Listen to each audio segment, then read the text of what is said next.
मो बापा सब बाघ थे बाघर छुआ सब बाघ हुए। इछन का फिर थोड़े चर्चाती आसीछन दीपाली दास। स्वर्गत मंत्री आर विधायक नवदास झी हेले दीपाली दास।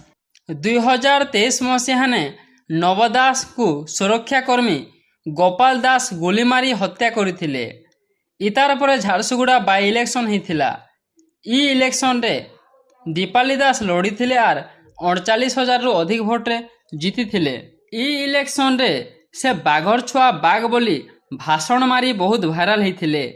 हेले 2024 इलेक्शन रे बाघर छुआ दीपाली दास हारी जाइथिले।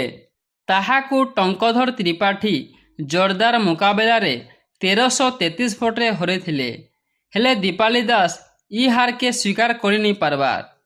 इलेक्शन गंदी रे किछि गुटे गड़मड़ होइछे बोली से हाईकोर्टर द्वारस्थ होइछन।